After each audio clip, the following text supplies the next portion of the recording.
Mesdames, Messieurs, bonjour. Très heureux de vous retrouver. Tout de suite, les titres de ce 13h au Bénin. Irénée Agossa, président du parti Restaurer la confiance, a officiellement annoncé son appartenance à l'opposition au régime en place, conformément à la loi sur le statut de l'opposition au Bénin. La dite déclaration a été faite à Djougou, à la faveur de meeting qui a mobilisé les militants et sympathisants de cette formation politique.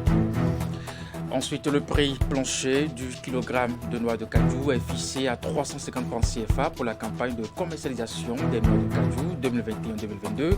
La campagne a été lancée dans la commune de Bassila. La cérémonie a mobilisé les différents acteurs impliqués dans la chaîne de production de ce produit de rente. Et puis enfin, plusieurs adeptes de la divinité Tron, Petodeka, se sont retrouvés à Ouegbo, dans la commune de Tofor. En retrouvailles rituelles, les activités ont commencé depuis le vendredi dernier et vont se poursuivre jusqu'au mardi prochain. Mais avant ce dimanche, il y a eu deux grands rituels que nous allons partager avec vous en fin d'édition. Mesdames, Messieurs, à nouveau, bonjour et bienvenue si vous nous rejoignez. Le parti Restaurer la confiance de Irénée Agossa a officiellement annoncé son appartenance à l'opposition au régime en place, conformément à la loi sur le statut de l'opposition au Bénin. La dite déclaration a été faite à Djougou, à la faveur de meeting qui a mobilisé les militants et sympathisants de cette formation politique. Alassane Arounan, Abdou Sabi Idrissou pour le compte rendu. Se positionnant très tôt comme un parti d'opposition au régime en place après l'obtention de son récépissé définitif d'existence légale, le parti Restaurer la confiance RLC de Irénée Agossa se devrait d'entériner sa position à travers une déclaration publique et ce conformément à la loi portant statut de l'opposition au Bénin. Pour cet exercice, Irénée Agossa et ses militants venus des quatre coins du pays ont choisi la cité des Pétoni, Nyoraya Takora. Le parti Restaurer la confiance, en abrégé RLC, parti reconnu avec le récépissé, déclare conformément aux dispositions de la loi numéro 2019 du 25 novembre 2019 portant statut de l'opposition en République du Bénin, son appartenance à l'opposition. Juste après cette déclaration solennelle, le président de Restaurer la confiance va apporter quelques clarifications et les enseignements à tirer après l'obtention du récépissé définitif de sa formation politique. L'obtention de notre récépissé définitif permet de faire 2 ou 3 clarifications. D'abord, cela démontre que la création de RLC a pour socle la foi.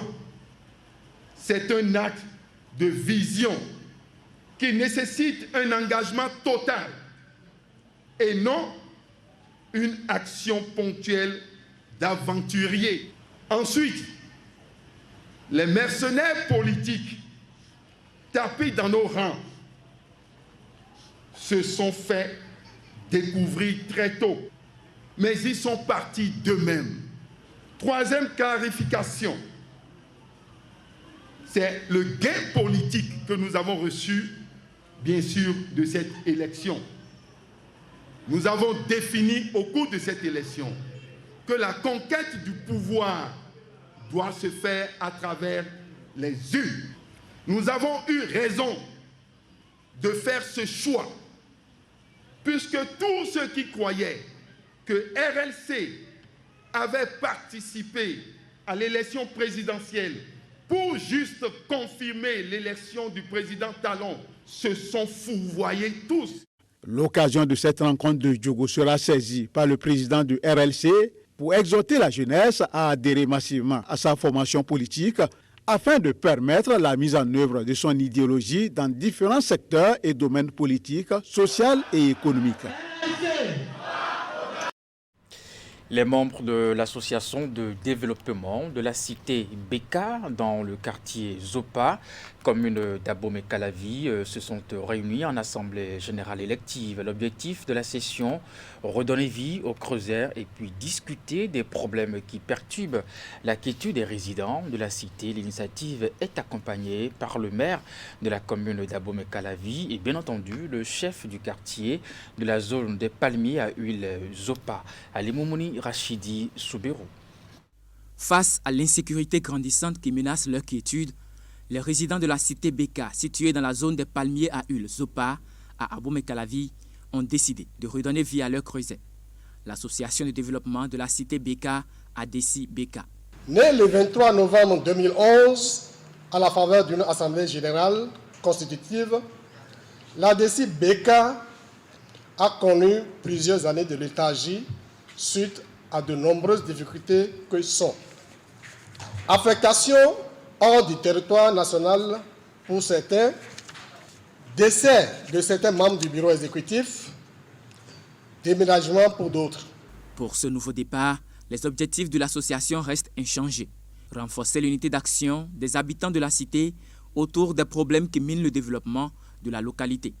Si les membres de l'ADECI Beka ont prévu solliciter l'accompagnement des autorités locales et communales, le chef du quartier de la Zopa, Afessou Samon, et le maire d'Abomey-Calavi, Angelo Évariste Arwandjinou, ne se sont pas fait prier.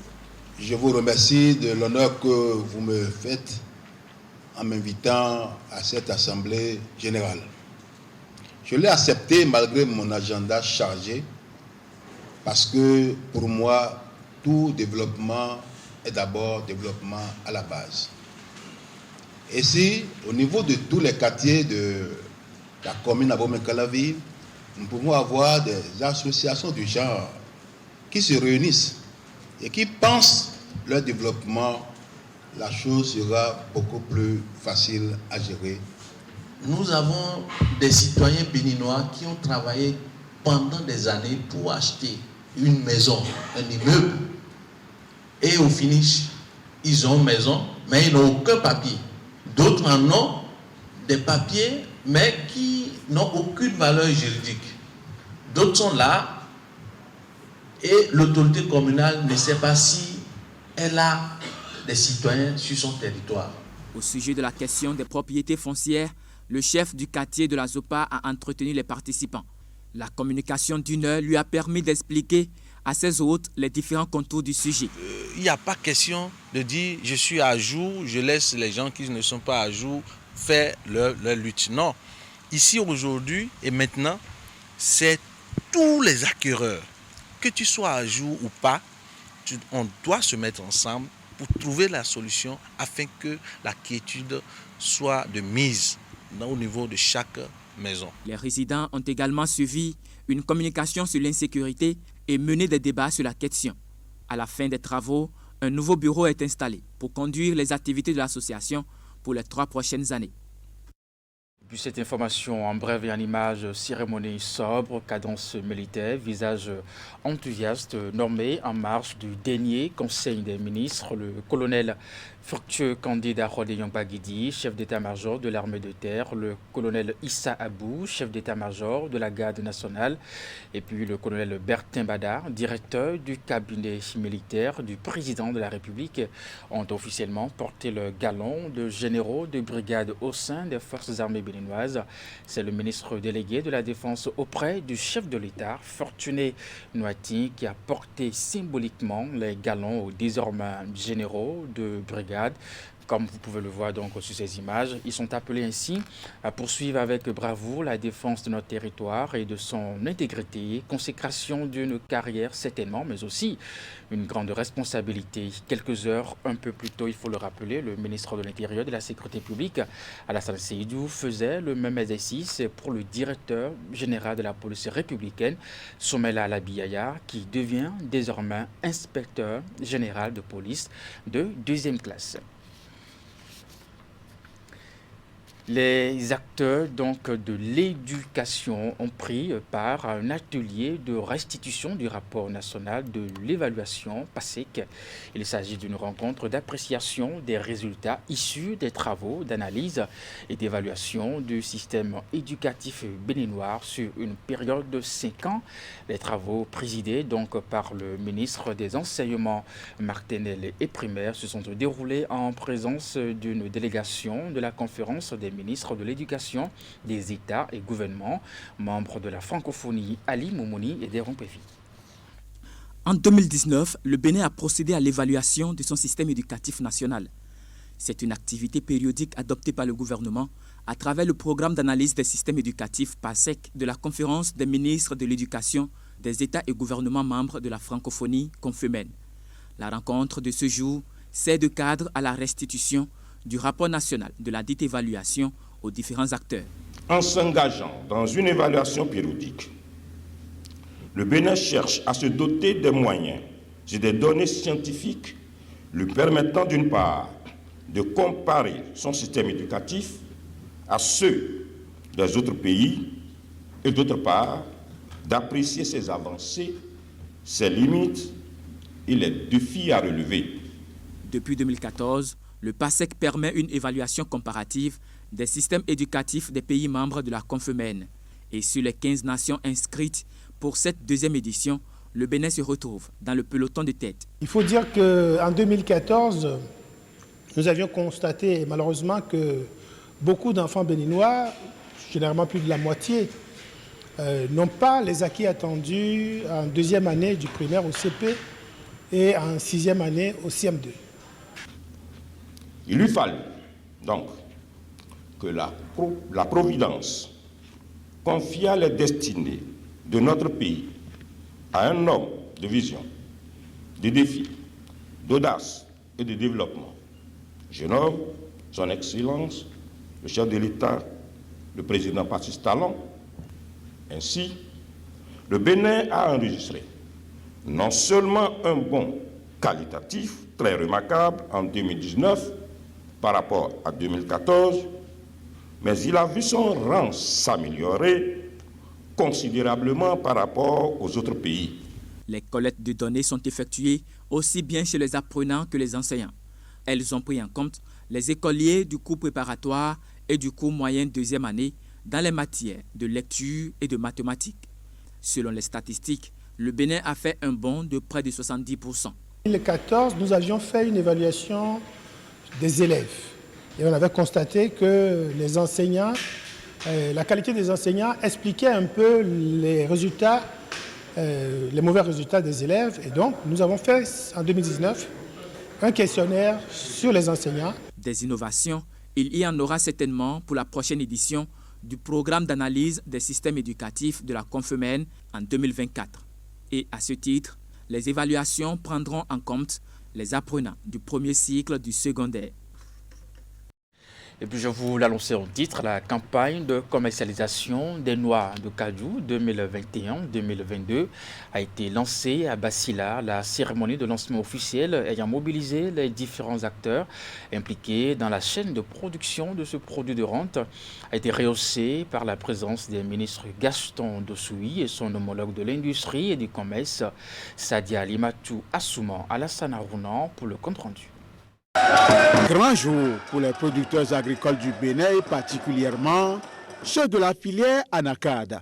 À partir de ce vendredi 1er avril 2022, ils peuvent écouler leurs produits sur les différents marchés du pays et ce à la faveur de cette cérémonie qui a mobilisé les différents acteurs de la filière autour des ministres Gaston Dossoui et Sadia Assouman à Basila. Et je tiens principalement à remercier le gouvernement de la rupture pour le choix porté sur la commune de Basila pour abriter cette cérémonie. Deuxième filière d'exportation du Bénin après celle cotonnière, la filière Anacad n'a cessé de se développer année après année depuis 2016.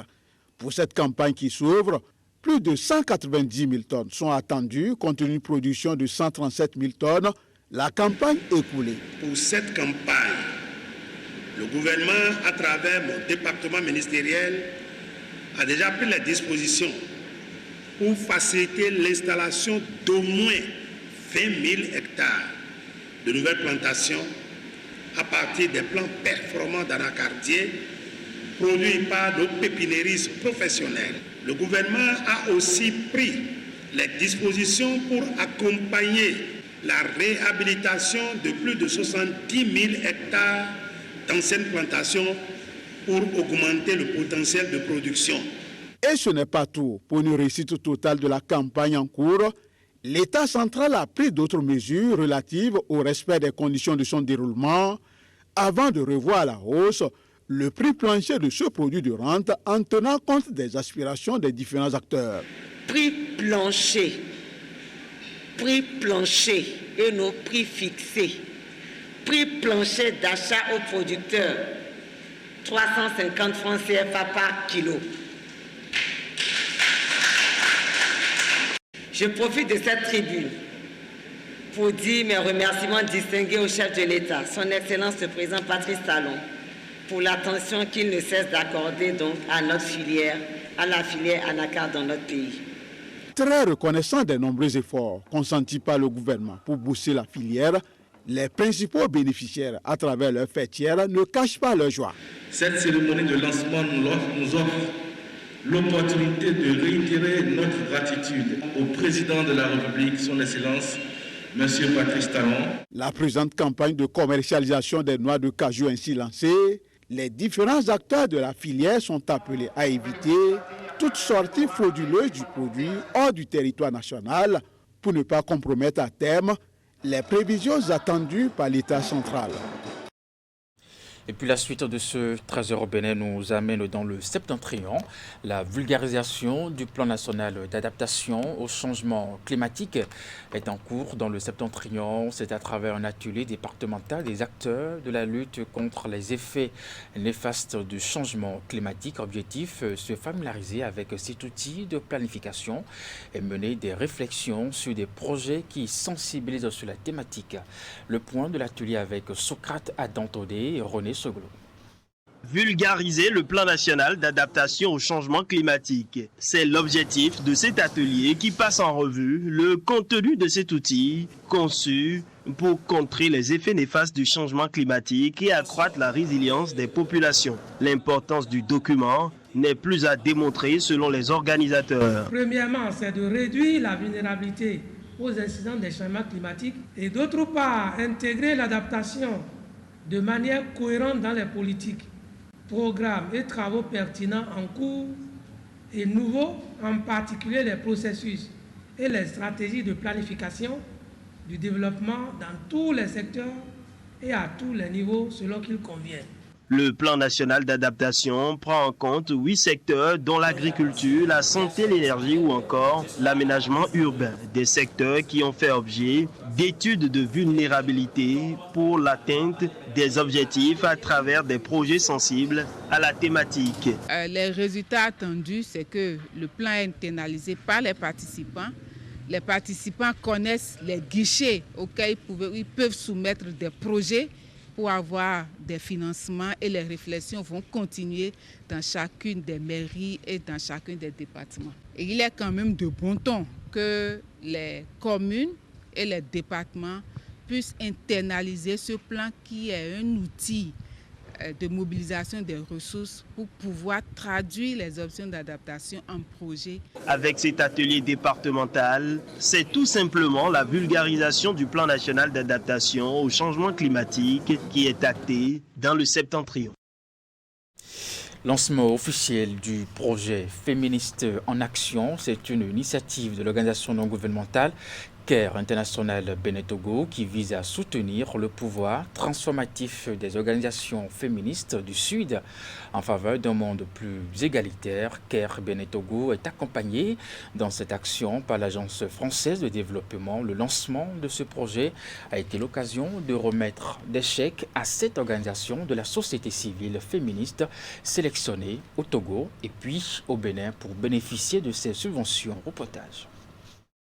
Le projet Féministes en Action est officiellement lancé. Mis en œuvre par CARE International en consortium avec 5 autres organisations internationales, le projet est financé par l'Agence française de développement pour un montant global d'environ 10 milliards de francs CFA. Il s'inscrit dans un ensemble d'actions mises en œuvre par l'AFD en faveur de l'égalité entre les femmes et les hommes. Ce projet vise à fournir aux organisations féministes des ressources financières, humaines, matérielles et organisationnelles appropriées afin de leur permettre de réaliser leur vision et d'encourager d'autres bailleurs de fonds à les soutenir.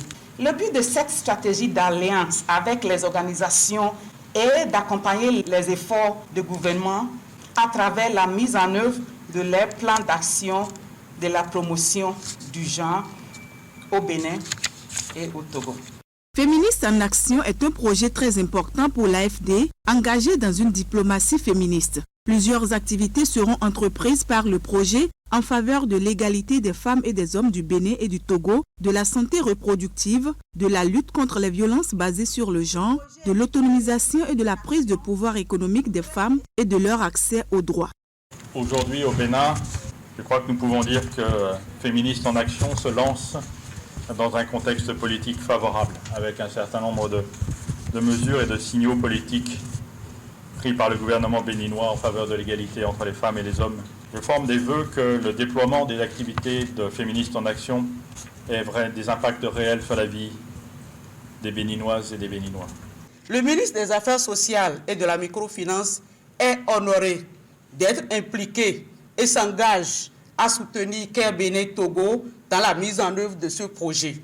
C'est l'occasion pour moi d'inviter les 7 organisations de la société civile bénéficiaires de la première vague à être les ambassadrices dans leurs diverses localités d'intervention.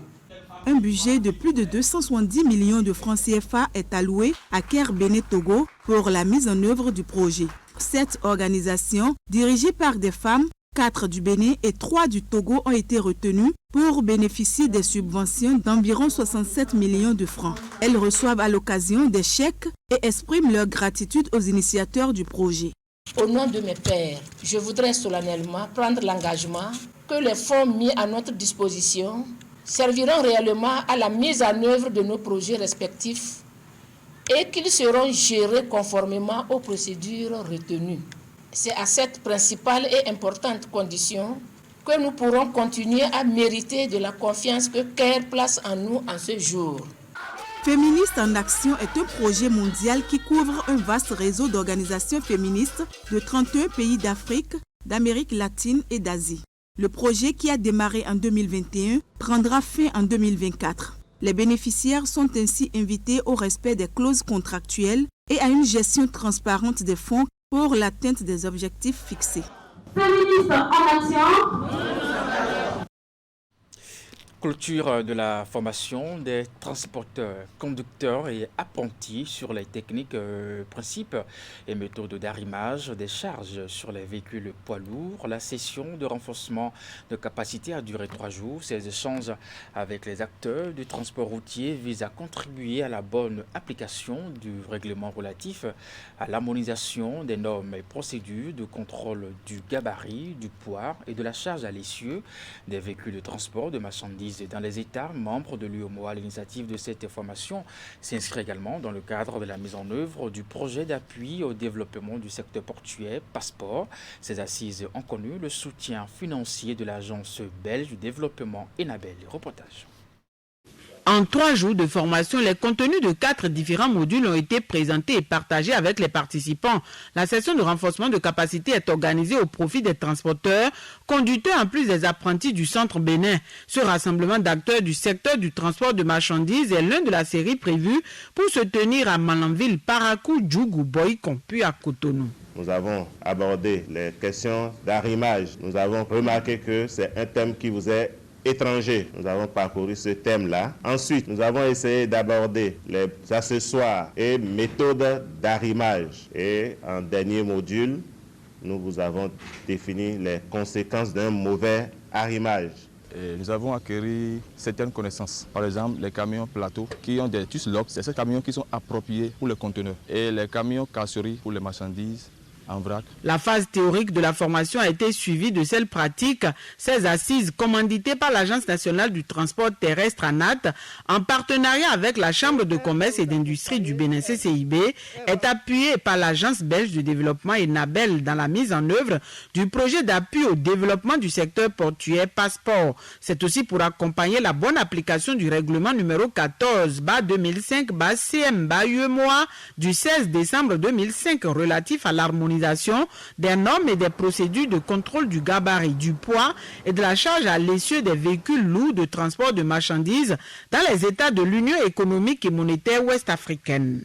Cette formation, c'est, je dis aussi, à la fois une formation et une sensibilisation. L'importance fondamentale, c'est la professionnalisation de vos métiers. C'est vrai, la formation ici est d'assez courte durée, mais il y a encore une phase à venir qui est ce que nous, on appelle la phase C. C'est de vérifier comment est-ce que vous avez appliqué et utilisé cette formation. D'autres transporteurs ont plus de camions que vous, plus d'argent que vous, mais ils ne peuvent pas là parce qu'ils n'ont pas rempli les critères. Ils ne sont pas en règle vis-à-vis de l'Agence nationale des transporteurs terrestres et vis-à-vis de la Chambre du commerce et d'industrie du Bénin. Quand vous êtes professionnel dans votre métier, je crois que beaucoup de choses seront évitées. Ce que vous avez appris pendant 3 jours ici vous édifie déjà. Vous-même, vous savez qu'aujourd'hui, vous n'êtes pas n'importe qui en matière de transport. Les formateurs vous ont montré beaucoup d'images, beaucoup de vidéos qui vous ont édifié. Pour une bonne internalisation et application des notions enseignées, il est prévu une phase de suivi des bénéficiaires dans leur milieu de travail. De retour chez eux, ces derniers sont aussi appelés à relayer les connaissances reçues. Leur mise en application effective va non seulement permettre la professionnalisation du métier de transporteur, mais également de réduire les accidents, les dommages d'infrastructures routières ou encore le retard dans les livraisons de marchandises. Religion endogène pour finir, plusieurs adeptes de la divinité Tron-Petro-Deka se sont retrouvés à Ouegbo, dans la commune de Tofo, en retrouvailles rituelles. Les activités ont commencé depuis le vendredi dernier et vont se poursuivre jusqu'au mardi prochain. Mais dimanche, il y a eu 2 grands rituels que William Cliquant, Mofu de Sagbouran, ont suivi pour vous. Les 2 points d'étape de ce 3e jour ne sont pas des moindres au programme des 5 jours d'intense consécration à la divinité Tron-Petro-Deka ici à Ouegbo.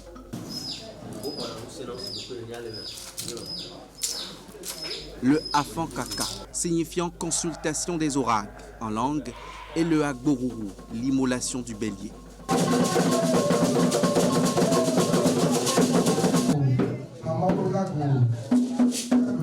Ce Huetanou, pour dire retrouvailles en honneur des ancêtres et des divinités, a regroupé plusieurs adeptes venus de différents départements du Bénin, Cheddar, Kinigbeji.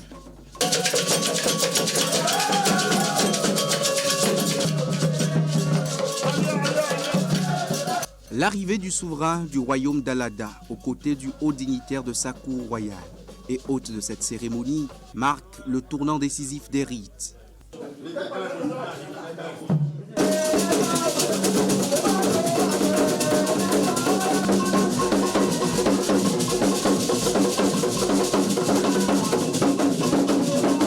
Les fidèles perpétuent la tradition, réitèrent allégeance aux pouvoirs ancestraux à travers diverses libations et cultes toute cette matinée durant. Ces sacrifices sont forts de sens. Ils assurent les arrières de toutes les familles présentes.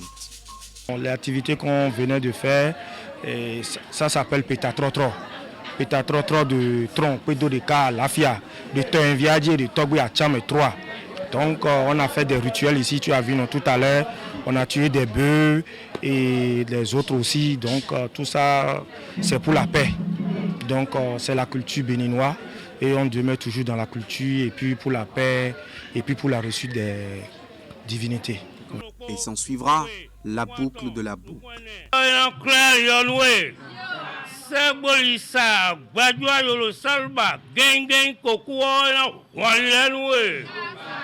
Les mânes, par l'entremise du roi, bénissent les fils. Au nom du Dieu vivant, créateur de l'univers visible et invisible, au nom de nos illustres ancêtres rois du Bénin, au nom des entités traditionnelles du Bénin, entité céleste, entité terrestre et entité maritime, digne prince, très cher Da, nous te bénissons. Nous te bénissons. Nous te bénissons. L'intérêt était grand pour tous les adeptes. Le Klongligli, le Agbassa Kaka et le Goussoso sont les autres rituels intervenus dans la suite de ces retrouvailles. C'est bien la fin de ce 13h Bénin. On va se quitter avec quelques informations météorologiques de la direction de la prévision et du réseau d'observation météorologique. Dans la suite de votre journée, le temps va continuer par être ensoleillé sur l'ensemble du pays, sous un ciel modérément nuageux à couvert par endroits. Au courant de l'après-midi, il est attendu quelques développements de foyers orageux localement dans certaines régions, depuis le nord jusqu'au sud, en passant donc par le centre du pays. Durant la période, des coups de tonnerre et d'éclairs pourraient se fait entendre et provoquer de la pluie et d'orage. Côté température, les maxima varieront entre 24 degrés Celsius dans la Liborie et 32 degrés Celsius dans les régions du littoral. Heure du coucher du soleil à présent. Cotonou, Savait, Parakou, Kandi, 18h59, Alada, Kome, Boyikon, 19h01, et puis Porte-Novo, Pobet, 18h58, Lokossa, 19h02, Djougou, 19h03, et puis Natitengu, 19h05. Mesdames, Messieurs, c'est la fin de ce 13h au Bénin. Merci de l'avoir suivi. Le programme se poursuit sur Canal 3 Bénin. À très bientôt.